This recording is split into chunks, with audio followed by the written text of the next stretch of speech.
Amigos y amigas de Agenda Económica, estamos desarrollando un súper interesante programa con el amigo Fran Fuentes Brito, doctor en Economía y asesor de la Gobernación del Banco Central, quien nos está haciendo una magistral explicación de cómo se inician los shocks petroleros desde inicio de la década del 70, cómo ha repercutido a nivel de la geopolítica y de la economía mundial y cómo ha seguido la evolución de ese precio fundamental que marca una hegemonía en todo lo que es la economía mundial y la composición de la oferta y la demanda, y donde tiene un gran impacto en economías como la República Dominicana, importadoras de este petróleo tanto para su parque energético como vehicular. Y entonces ahora tú nos explicabas, Fran, cerrando el segmento anterior, cómo después de esos dos shocks que fueron relativamente cercanos, claro, por los aspectos de guerra en el Medio Oriente, claro, vino después un periodo de estabilidad relativa de ese precio fundamental en unos 12 años. Ahí iba a explicar las condiciones de por qué, cuáles fueron las condicionantes que indujeron a que estuviese esa permanencia de estabilidad relativa del precio del petróleo a nivel internacional. Claro, Rosana, como decíamos en el segmento anterior, la guerra de Yom Kippur del 73 y el conflicto entre Irán e Irak entre 1979 y 80 produjo un choque de oferta en los precios del petróleo.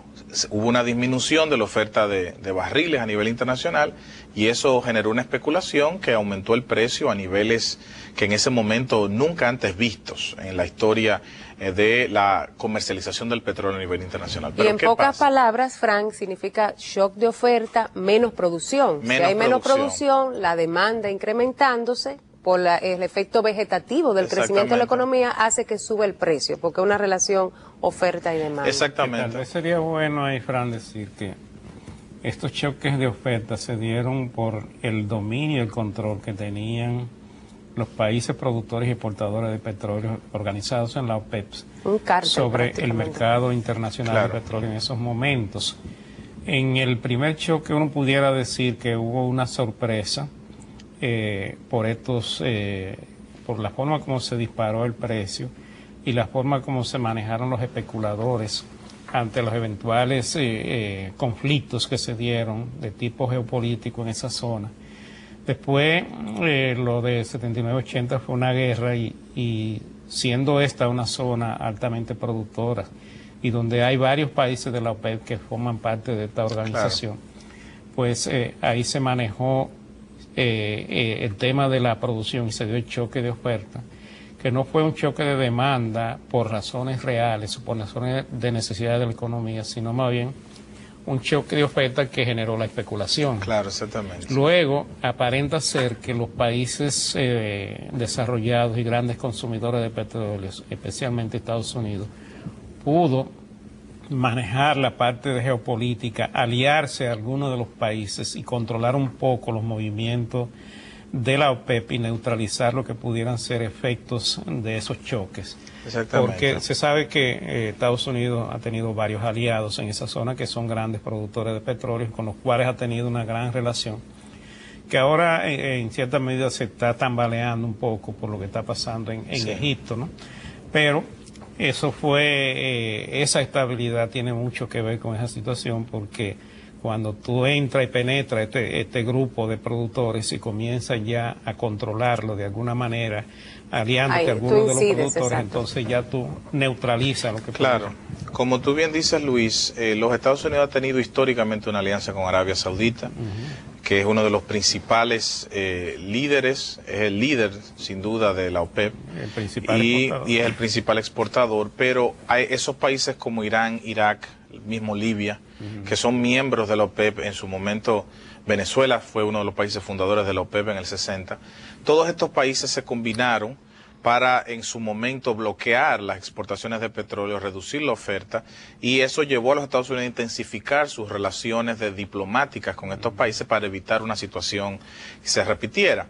Y durante los 80s y gran parte de los 90, que hay esta estabilidad relativa, viene, como tú bien dices, por una combinación de una diplomacia más efectiva de los Estados Unidos y también de un proceso de transición de la preeminencia de los factores geopolíticos de los años 70 y de los factores de oferta de los años 70 a una preeminencia de factores económicos de los años ya finales de los 90 y principios de la década del nuevo milenio, y también de los factores de demanda. Porque si ustedes se fijan en la gráfica nuevamente, la guerra del Golfo Pérsico, que fue en el año 1990, no produjo un aumento tan significativo de los precios del petróleo. Vamos a ver la gráfica. Si ustedes se dan cuenta, ese pico que hay durante ese proceso de estabilidad es la guerra del Golfo Pérsico. Y ese aumento que hubo, si se quiere tenue, no muy sostenido de los precios del petróleo, viene porque los Estados Unidos invade Irak en el año 1990, que es un productor importante de petróleo, y más adelante hace que todos estos yacimientos de petróleo que siempre han habido en Irak y que estaban en ese momento, fueron estratégicamente evitados para evitar una escasez a nivel internacional. Eso, por la tensión en el Medio Oriente, generó un aumento, pero fíjense cómo ya, a pesar del conflicto, no hay ese incremento, ese choque tan fuerte como había en los 70.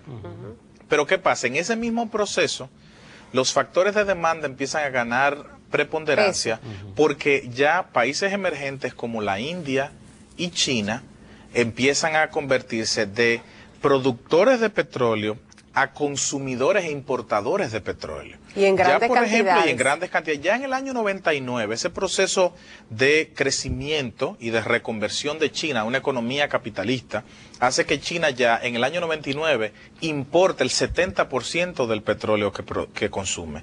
Y lo mismo sucede con la India. La mitad del petróleo que consume para su proceso de crecimiento y de abastecimiento interno lo importaba.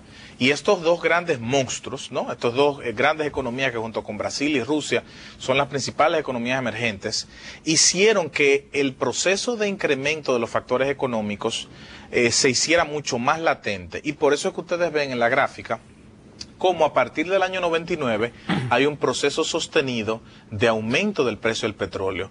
Y ese proceso sostenido va de la mano con el crecimiento sostenido de la India, China, después de la crisis asiática del 97-98 y la crisis rusa del 99, un proceso de crecimiento de Rusia y de Brasil. Que es un crecimiento sostenido. Exactamente. Producto de demanda real de la economía. Exactamente. No especulativa. Y fíjate cómo, Luis y Rosagna, ese proceso de incremento sostenido del crecimiento de esos países va de la mano con ese aumento sostenido de los precios del petróleo entre 1999 y 2008, que en el 2008 lo que da al traste de este incremento histórico del precio nominal, porque lo que incrementa de manera histórica es el precio nominal del petróleo en el año 2008, que llega a $145 el barril, algo sin precedentes en la historia conocida del petróleo. Y ese incremento es una combinación de elementos, factores económicos como factores de demanda que ya son más importantes que los factores de oferta, porque ya hay tantos, la OPEP en su momento ocupaba gran parte del mercado, pero ya en los últimos años ya la OPEP es prácticamente la mitad del mercado petrolero, ha ido quedando marginado, tiene mucho poder, pero ya no tiene el poder que tenía en los años 70 y 80. Obviamente los Estados Unidos estratégicamente trató de desarticular este cartel. Pero lo que sucede con el petróleo también es que al llegar a ese nivel tan alto, uno de los elementos fundamentales fue la especulación, que el presidente Fernández lo explicó magistralmente en cuando se dirigió al país sobre ese tema, hablando de que había un efecto casino en los mercados internacionales, porque toda esta especulación que había en el mercado financiero también fue llevada al mercado de los bienes primarios, de los commodities, y eso llevó a que se empezara a comercializar en el mercado futuro el precio del petróleo y de otros alimentos y otros bienes primarios.